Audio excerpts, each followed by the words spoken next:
UPSC के according important content पाने के लिए ईजी क्लासेस को जरूर सब्सक्राइब कर लें और बेल आइकन भी प्रेस कर दें जिससे कि नोटिफिकेशन मिलता रहे। दोस्तों नमस्कार, मैं नीलेश सिंह ईजी क्लासेस दिल्ली के प्लेटफॉर्म से आपका स्वागत करता हूं। आज मैं आपके सामने हूं क्योंकि आज डिस्कस करना है आईएएस में आने वाले पेपर 2 जिसको कि हम लोग सीसेट कहते हैं। एक बहुत ही भ्रम के हालात रहते हैं सीसेट को लेकर के। बहुत से बच्चे, खासकर जो बच्चे हिंदी माध्यम के हैं, उनके मन में एक खौफ सा रहता है कि आखिर सीसेट में क्या होगा, हम सीसेट की पढ़ाई कैसे करें, क्या करें, आखिर हम सीसेट की तैयारी कैसे करें।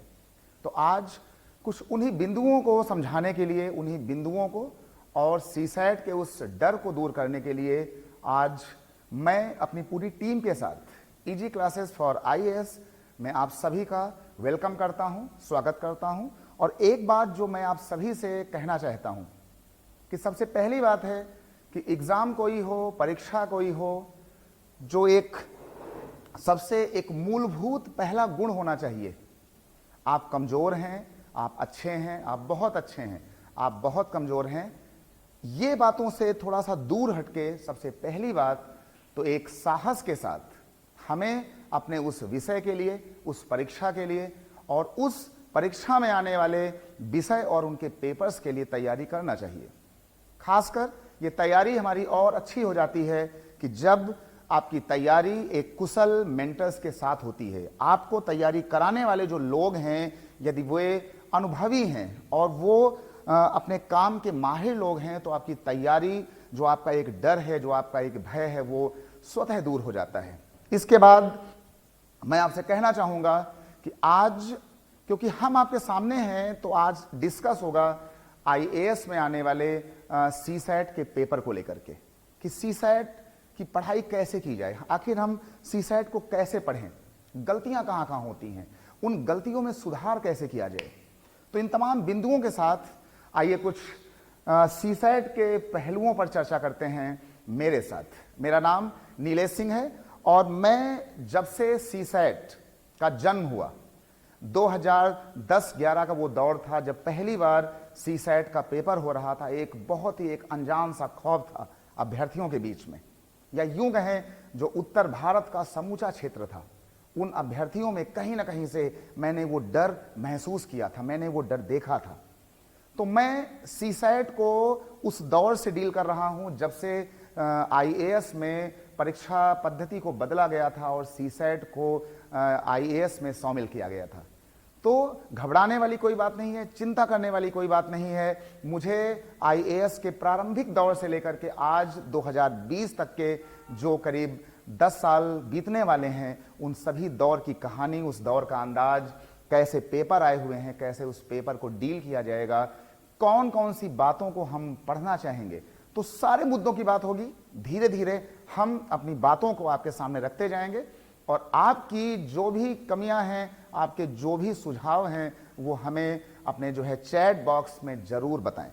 बिना कोई बात छुपाए, बिना घबराए, बिना चिंता किए अपनी वो तमाम बातें मुझे अपने चैट बॉक्स में, कमेंट बॉक्स में मुझे बताएं। मैं पूरी कोशिश करूंगा कि मैं उन सभी बातों का जवाब भली भांति आपके सामने प्रस्तुत करूं।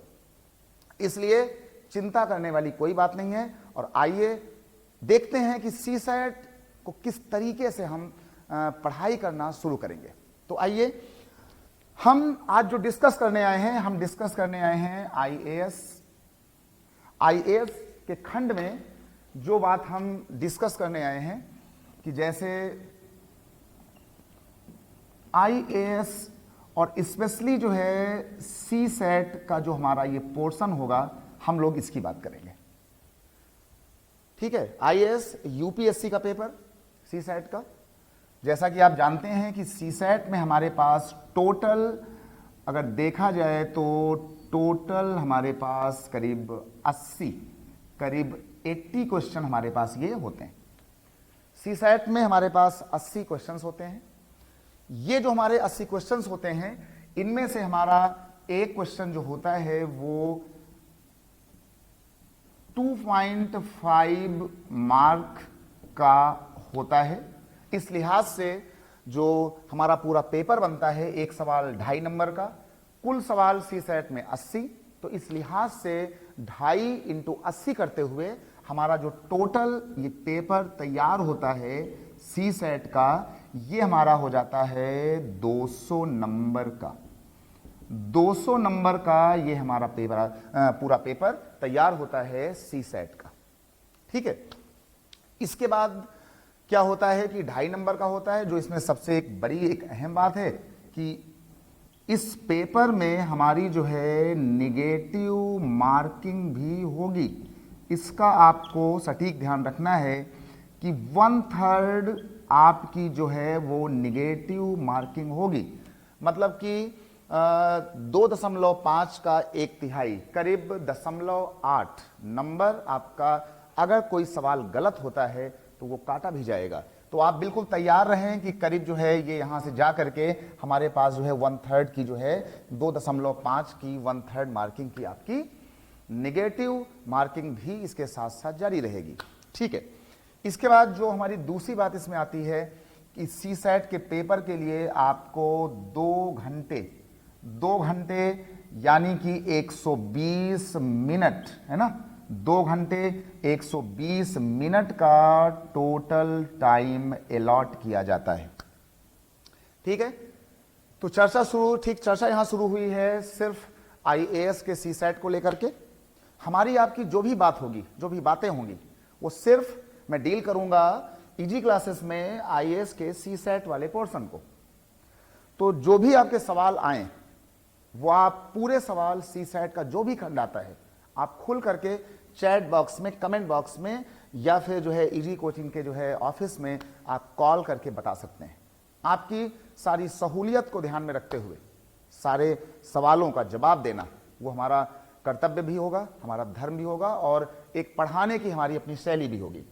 ठीक है, तो भाई 80 क्वेश्चन, 2.5 नंबर का हमारा एक सवाल, टोटल हमारा हुआ 200, निगेटिव मार्किंग है 1/3 की, मतलब कि 2.5 नंबर में जो है वो 1/3 करीब 0.83 के आसपास आपका एक सवाल गलत होने पर आपका काटा भी जाएगा। 2 घंटे का समय इसमें अलॉट होगा। अब सी सेट में जो हमारे पास आना है, जो बातें हमें मुख्य रूप से पढ़नी है, हमें मुख्य रूप से जो चीज पढ़ना है, क्या पढ़ना है इसमें, सबसे पहली बात है कि हमें आईएएस के सी सेट में क्या क्या डील करना है।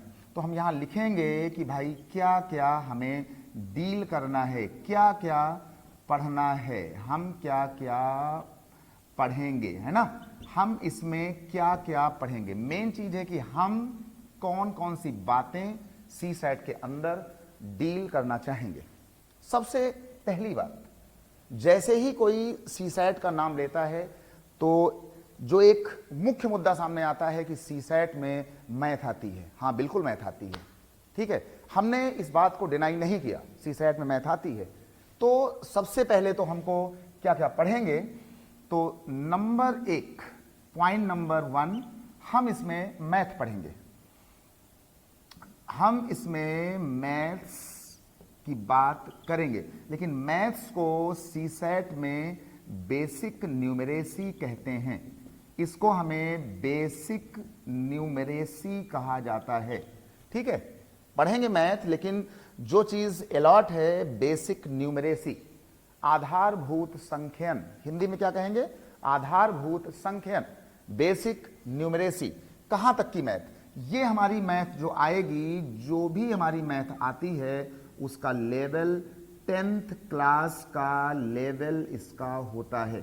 इसका लेवल 10th क्लास का होता है। तो आप चाहे मैथ कहें या इसको आप जो है बेसिक न्यूमेरेसी कहें, बात वही होगी। इसके बाद नंबर 2 में हम यहां पे जा करके इसमें लॉजिकल रीजनिंग पढ़ेंगे। हम इसमें पढ़ेंगे लॉजिकल रीजनिंग, हम पढ़ेंगे लॉजिकल रीजनिंग, है ना, हम पढ़ेंगे इसमें logical reasoning.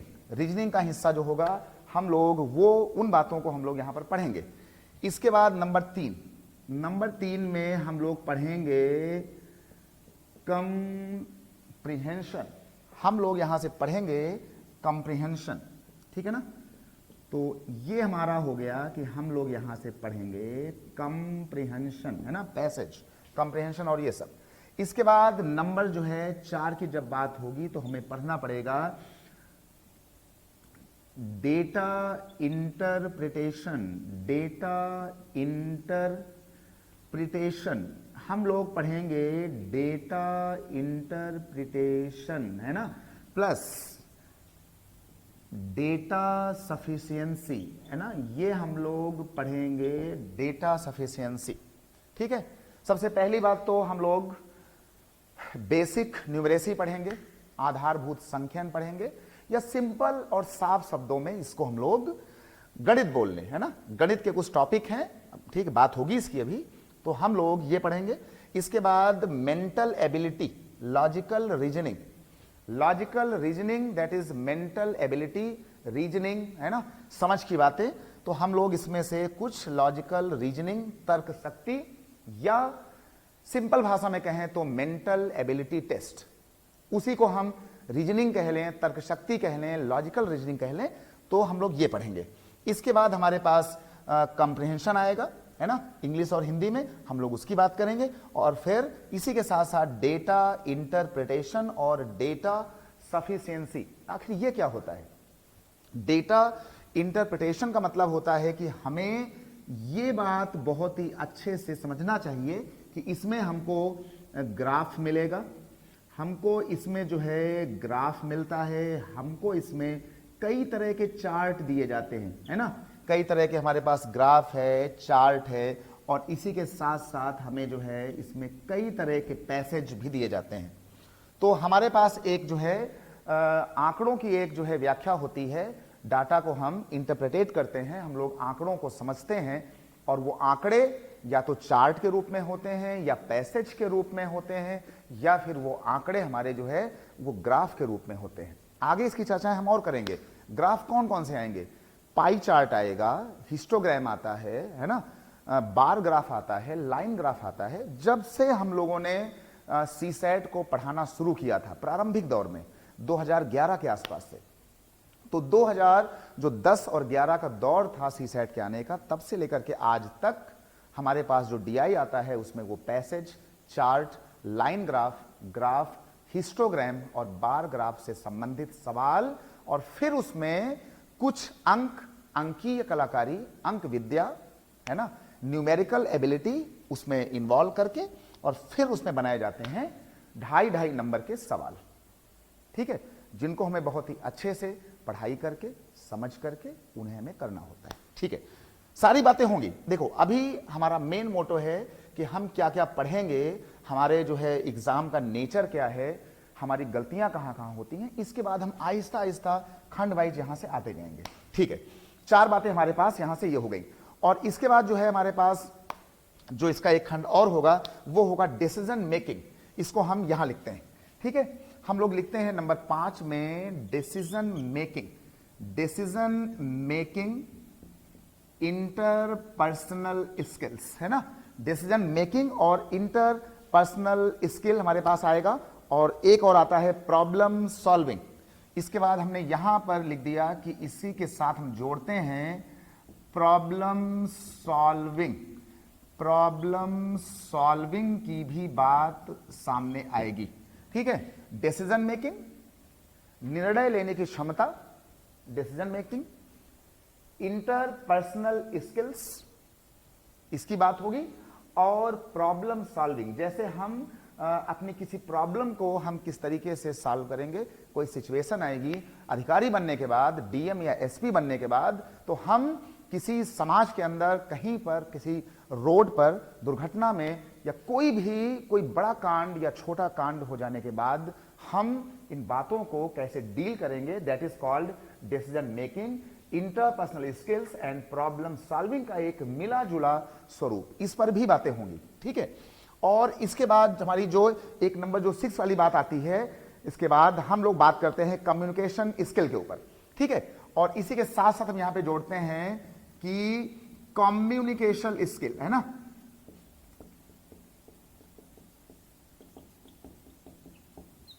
Communication skills, communication skills. तो कुल हमारे पास इतनी बातें आती हैं कि जो हमारा सी सेट है, जिसकी हम लोग बात कर रहे थे, जिस पॉइंट की, जिस लहजे की हम लोग बात कर रहे थे कि सी सेट आखिर है क्या, तो सी सेट में अब आपको यह ध्यान देना है कि हमें सी सेट में हमें टोटल इतनी बातों को पढ़ना है।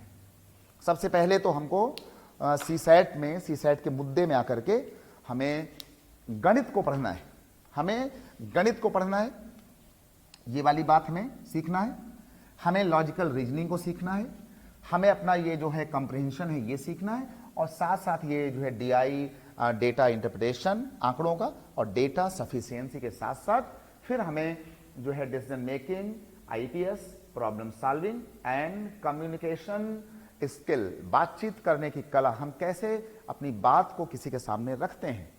ठीक है, आप बहुत योग्य हैं, आपको बहुत नॉलेज है, लेकिन अगर आप अपनी बातों को कम्युनिकेट नहीं कर पा रहे हैं, अगर आप अपनी बातों को समाज को या सामने वाले या भीड़ को अगर आप ठीक है समझा नहीं पा रहे हैं, तो फिर आपका वो ज्ञान बिल्कुल धरा का धरा रह जाएगा, कोई फायदा उसका नहीं है। तो इतनी यहां पर परिचर्चाएं होंगी।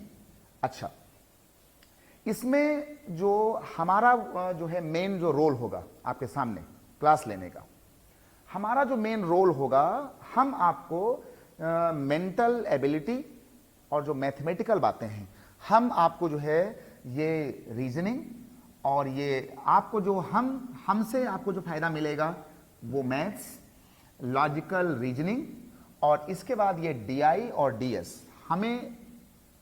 हमारा आपका जो साथ होगा वो इन पहला, दूसरा और चौथा, ये जो हमारे 3 बिंदु हैं, इस पर हमारी भूमिका होगी आपके साथ बातचीत करने की और उन सवालों को दिखाने की, और आपसे बातचीत के माध्यम से बिना डरे, बिना आपको डरवाए, इन तमाम बातों को आपके माइंड में भरने की।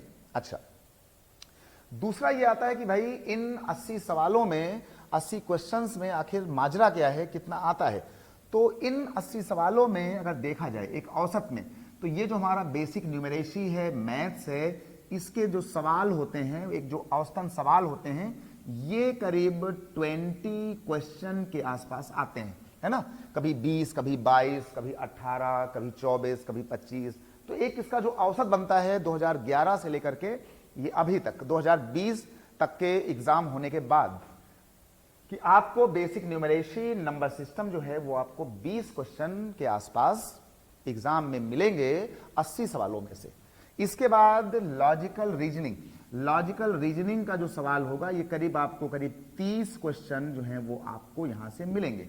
और इसके बाद ये जो आपका ये कंप्रीहेंशन है, कंप्रीहेंशन में जो है तमाम बातें आ जाएंगी। देखिए कंप्रीहेंशन में ही क्या होगा कि ये सारी बातें जो हैं वो पैसेज के रूप में यहां पर आपके सामने शामिल होंगी। अगर हम बात करें तो ये जो हमने ये लिखा है कंप्रीहेंशन, तो इसी जो है कंप्रीहेंशन के माध्यम से ही जो है ये तमाम सारी बातें जो हैं वो रिलेट होना शुरू हो जाएंगी। तो आपको इसी के साथ साथ तो करीब 30 क्वेश्चन जो हैं वो आपके जो हैं वो आते हैं करीब जो है इसके पास से, और इसी में शामिल हो जाता है आपका ये problem solving, communication skill, decision making, और ये तमाम बातें जो हैं वो इस कंप्रीहेंशन के थ्रू, इस पैसेज के थ्रू आपको यहां पे आकर के लिंक करेंगी। तो ये करीब होंगे 30 क्वेश्चन। इसके बाद डेटा इंटरप्रिटेशन, जो ये वाला हमारा पोर्शन है, ये जो डीआई वाला पोर्शन है, इस डीआई वाले पोर्शन को हम लोग मैथ के अंदर ही मानते हैं। ये जो होता है इसको हम लोग मैथ के अंदर ही मानते हैं। तो ये हिस्सा जो है वो कहीं ना कहीं से वो मैथमेटिकल, मतलब मैथ्स का ही हिस्सा है। तो हम लोग इसको मैथ्स का पार्ट मान करके चलेंगे, ठीक है ना। क्योंकि डीआई और डीएस, ये ग्राफ चार्ट, ये इनमें यूज होता है परसेंटेज, प्रॉफिट और loss, average, age, ratio, mixture, alligation, number system, दशमलव, डेसिमल, ये सब बातें। तो डीआई करने के लिए आपको ये वाली बातें आना चाहिए।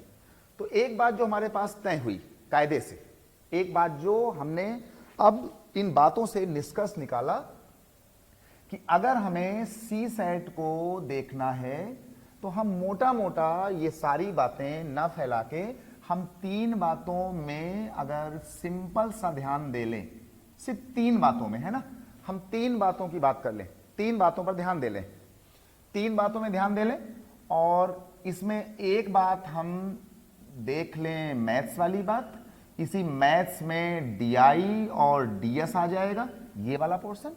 दूसरा हम यहां पर डील कर लें कंप्रीहेंशन, है ना, हम यहां पर डील कर लें अपना कंप्रीहेंशन। तो इस वाली बात में हम यहां पे डील कर लें कंप्रीहेंशन, पैसेज, ये सब बातें। और तीसरी बात हम यहां पे डील कर लें अपना जो है लॉजिकल रीजनिंग, हम लोग डील कर लें यहां पर जा करके लॉजिकल रीजनिंग, और यहां पर समझ लें कि ये करीब 20, ये करीब 30 और ये भी करीब जो है 30, और यही आपका बना देगा 80 क्वेश्चन। ठीक है ना। तो बहुत ज्यादा बातों में ना उलझ के, बहुत ज्यादा इन बातों में यहां पर नहीं फंस के, हम सिर्फ मोटा मोटा ये ध्यान रखें कि अगर हमें सी सेट को समझना है, सी सेट में परफॉर्म करना है अच्छा बिना डरे, तो हमें सिंपल सा मैथ देखना है, डीआई देखना है, कंप्रीहेंशन देखना है और लॉजिकल रीजनिंग देखना है। बंटवारा होगा 80 सवालों में, 20 मैथ, 30 हमारा जो है कंप्रीहेंशन और 30 सवाल हमारे जो है लॉजिकल रीजनिंग के। राइट, ठीक है। तो एक बार आप सभी लोग जो है बहुत ही भली भांति आप अपने जो है स्क्रीन को स्क्रीनशॉट ले करके आप इतनी बातों को यहां पहले आप जो है ले लें, सीख लें, समझ लें।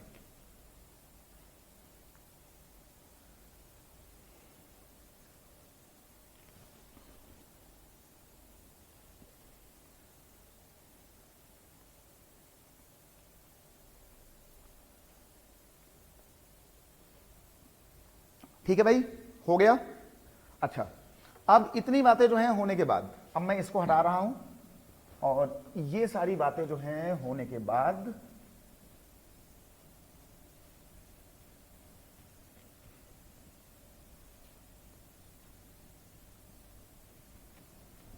अब हम लोग एक काम करते हैं, ये सारी चीजें जो हैं करने के बाद हमारा आपका जो सामना होगा क्लास के दौरान, अब ऑफलाइन और ऑनलाइन दोनों मोड में, ये बताएगा कि हमें कौन सी बात आपको सीधे डील करना है। हमारी जो बात होगी, मैं आपके सामने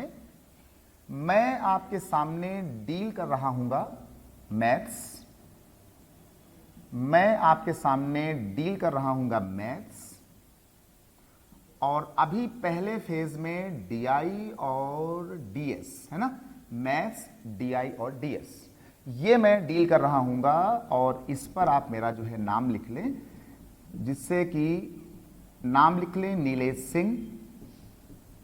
ठीक है, नीलेश सिंह, मुखर्जी नगर दिल्ली, है ना, नीलेश सिंह, मुखर्जी नगर दिल्ली। तो जो हमारा आपका सामना होगा पहले फेज में, रीजनिंग के पहले, वो होगा मैथ्स, डीआई और डीएस। जब इतना हो जाएगा तो मैं बीच बीच में रीजनिंग के जो कुछ अच्छे पार्ट हैं वो मैं आपको बहुत आसानी से समझाता हुआ आगे बढ़ता रहूंगा।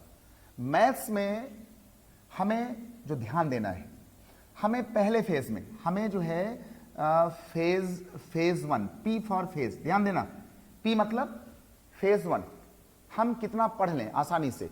तो फेज 1 में जो होगा हमारे पास, हमें नंबर सिस्टम, हमें नंबर सिस्टम पढ़ना चाहिए, हमें नंबर सिस्टम, संख्या पद्धति, बहुत सवाल आते हैं संख्या पद्धति के, या हम यूं कहें कि गणित की जो बैकबोन है वो है नंबर सिस्टम का समझना। क्लास कोई भी हो, है ना, आप ठीक एग्जाम आप आईएएस का दें या आप एग्जाम पीसीएस का दें, सीसैट का दें, कोई एग्जाम दें, तो बचपन से लेकर के आज तक जो गणित की या रीजनिंग की बैकबोन है उसका नाम है संख्या पद्धति, नंबर सिस्टम।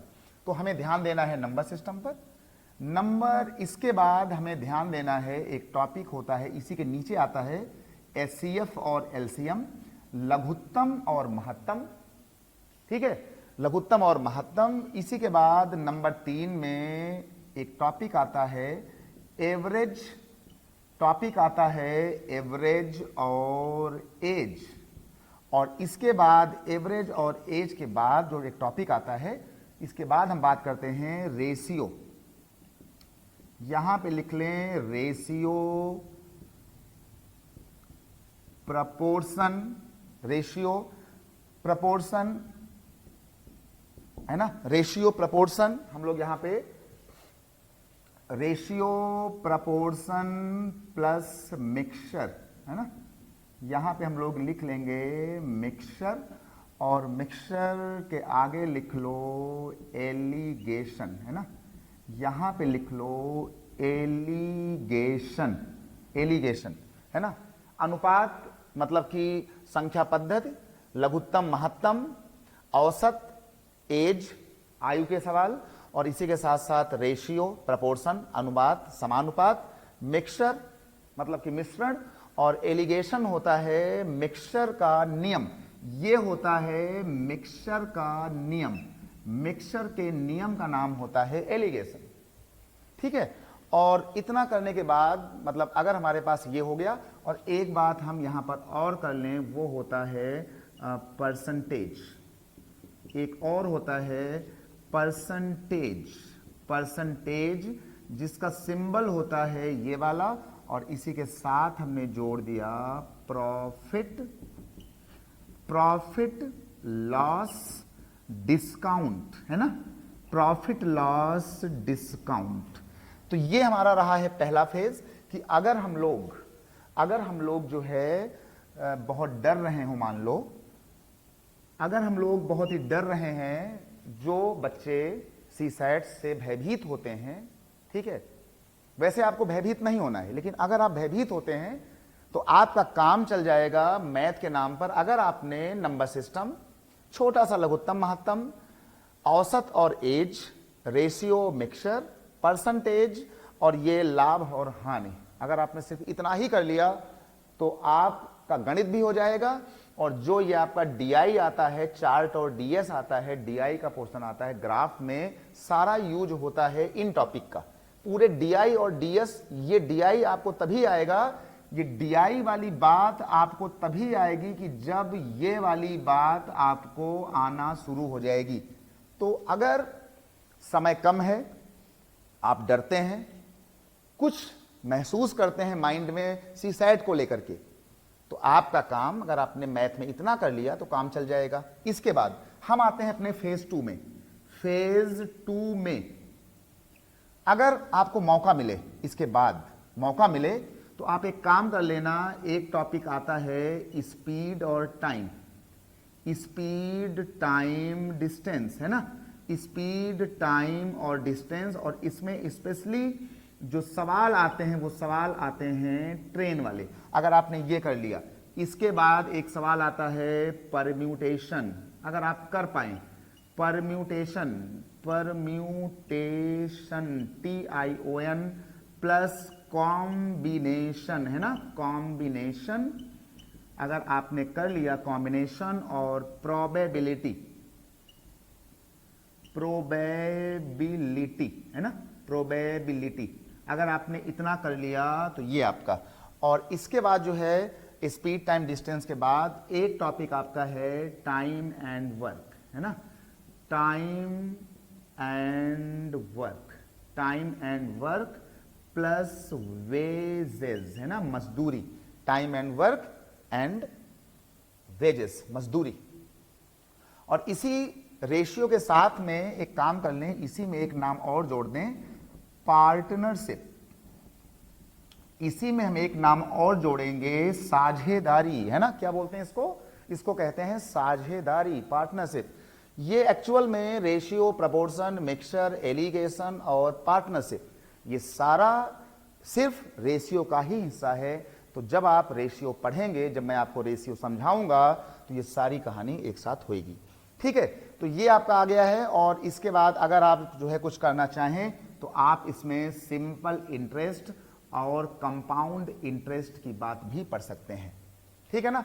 तो इसके बाद एक और आता है आपका ये फेज 3। अगर आपको फेज 3 में कुछ करना है तो एक काम करिए, यहां पर एक टॉपिक है मेंसुरेशन। अगर ये हो जाएगा तो कुल मिलाकर के अच्छा ही रहेगा, है ना। मेंसुरेशन में क्या आता है कि जैसे एरिया, वॉल्यूम, है ना, एरिया, वॉल्यूम और पेरीमीटर, है ना, पेरीमीटर, ये चीज परिमाप, है ना, क्षेत्रफल, आयतन और परिमाप अगर हो पाए तो हम इतना करेंगे।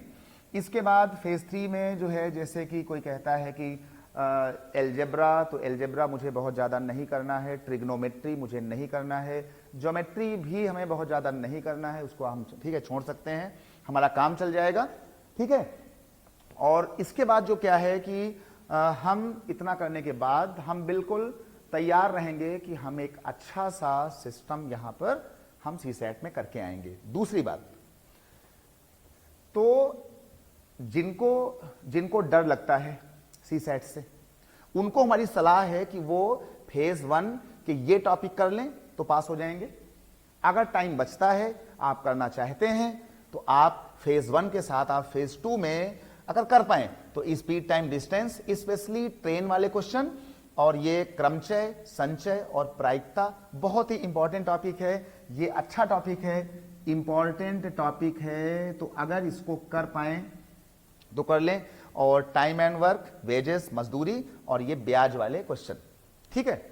अगर आपने इतना कर लिया तो अच्छी बात है। इसके बाद अगर टाइम बचे, आप पढ़ना चाहते हैं, समय आपके पास है, आप गंभीर हैं अच्छे से, तो आप मेंसुरेशन में आयत, वॉल्यूम, एरिया, परिमाप, छोटा मोटा सर्कल, क्षेत्रफल, त्रिज्या, लंबाई, चौड़ाई, जो सबको आता है, बहुत ही छोटी कक्षाओं से आता है सबको, तो इसको आप कर सकते हैं, ठीक है ना। इतना करने से और कोई जरूरत नहीं है। मतलब आगे अगर मैं आपसे ये कहूंगा कि फेज 4 में जो हमने यहां पर गणित के टॉपिक को छोड़ दिया है, वो करने की जरूरत नहीं है। बाकी आप छोड़ सकते हो। बाकी आप जो रेस्ट बच रहा है, रेस्ट मैथ जो बची है, इसको आप चाहो तो इसको आप नेग्लेक्ट कर सकते हो, है ना, इसको आप नेग्लेक्ट कर सकते हो, आपका काम सीसैट में चल जाएगा। अच्छा, क्योंकि इसका नेचर क्वालिफाइंग नेचर का है ना, क्वालिफाइंग नेचर का है। हाँ, ये बात अच्छी है कि जब तक आप सीसैट में पास नहीं होंगे, है ना, जब तक आप IAS के सीसैट में जब तक आप यहां पर आप पास नहीं होंगे, है ना, पास का मतलब होता है कि तुमको 33% नंबर पाने होंगे 33%, ठीक है। क्वालिफाइंग नेचर है तो आपको कम से कम 33% नंबर लाने होंगे, और 33% का मतलब होता है कि जो हमारा ये पेपर आता है, इसमें करीब 80 क्वेश्चन में हमें 27 क्वेश्चन कम से कम लाने होंगे पास होने के लिए, ठीक है। निगेटिव मार्किंग भी है, सवाल कठिन आते हैं, सवाल बड़े आते हैं, बड़ी बड़ी भाषाओं के साथ आते हैं, तो कुछ टाइम लेते हैं, ठीक है, बहुत ही जल्दी नहीं हो पाते हैं, समय लगता है, ठीक है ना। तो 33% मतलब कि 80 में 27 क्वेश्चन तो आपको करने चाहिए, और ये आप बहुत ही आसानी से आप कर लोगे अगर आपको फेज 1 अच्छे से आ गया, और आपको इनमें से अगर 2-3 पॉइंट और आ गए, कुछ हल्का फुल्का यहां आ गया, तो बिना किसी डर के आप कर लोगे। और जो भी आपका डर है, आप बिल्कुल परेशान ना हो, क्योंकि जहां पर आपको डर है उस चीज को मैं इस परीक्षा के प्रारंभिक दौर से पढ़ा रहा हूं, और मैं करीब 24 सालों से इस पढ़ाने के पार्ट का हिस्सा हूं। तो आप बिल्कुल एक सुरक्षित हाथों में हैं, आप डरे नहीं। आपकी जो भी व्यथा हो आप मुझे बताएं, सीधे मुझे आप जो है आप चैट करें, आप मुझे जो है कमेंट बॉक्स में बताएं, आप जो है इजी IAS कोचिंग दिल्ली में आप कॉल करें, आप उनसे बताएं, आपकी जो भी कमियां होंगी उनको मैं दूर करूंगा, ठीक है। तो ये चर्चाएं होंगी कि आपको करना है, क्वालिफाइंग नेचर है। जब तक आप इसमें पास नहीं होंगे, जब तक आप सीसैट में क्वालिफाई नहीं करेंगे, बिना इसके पाए आपने GS पार्ट 1 में कितना भी अच्छा कर लिया हो, वो सब बेकार है, आपको फेल माना जाएगा। और बिना इसको क्वालिफाई किए आप आईएएस का मेंस एग्जाम देने से वंचित रह जाएंगे। साफ शब्दों में कहें कि सीसैट भले क्वालिफाइंग नेचर का हो, आप बिना इसको पास किए, बिना इसको गंभीरता से पढ़े, आपका जीएस या आपका आईएएस मेंस का एग्जाम बेकार हो जाएगा, आपको पेपर में बैठने नहीं दिया जाएगा। ठीक, तो इसको आप रोज अपना पढ़ें, रोज, है ना। देखो अभी टाइम है, अगला पेपर है, तो आप ज्यादा नहीं, आधा घंटा 1 घंटा आप इसके लिए रोज निकालें। आप 10 सवाल रोज कर लें, आप 15 सवाल रोज कर लें, मतलब 1 घंटे के आसपास आप सीसैट अभी से आहिस्ता आहिस्ता शुरू हो जाएं। ठीक है ना, रोज करें, ठीक, आपका हो जाएगा। तो अब मैं चलता हूं, और कोई भी डाउट हो किसी को, कोई भी कंफ्यूजन हो किसी के पास, तो आप मेरा नाम नोट करें, और जो है ये सारी जो कहानी है वो हम आप लिख लें। हमारा नाम है नीलेश सिंह, ठीक है, नीलेश सिंह। और जो है इसके बाद जो है दिल्ली से आपकी क्लास हो रही होगी, दिल्ली से हम आपके सामने लाइव रहेंगे। ठीक है, कोई भी कंफ्यूजन हो आप जो है अपनी बात मुझ तक पहुंचाएं, हम सभी बातों का समाधान जरूर करेंगे। ठीक है, सभी को शुभकामनाएं। आज की क्लास, आज की बात बस यहीं तक। अगली मुलाकात होगी गणित के किसी अच्छे से टॉपिक के साथ, और वो टॉपिक हम उठाएंगे नंबर सिस्टम और एचसीएफ एलसीएम। तो आज के लिए इतना ही, चलते हैं, सभी को शुभकामनाएं। दोबारा मुलाकात होगी, बिंदास रहें, खुशियों से भरे रहें, मस्त रहें, मस्ती में रहें। मुलाकात होगी, चलते हैं, bye bye, take care, love you all, सबको नमस्कार, बाय बाय, जय हिंद, जय भारत, बाय।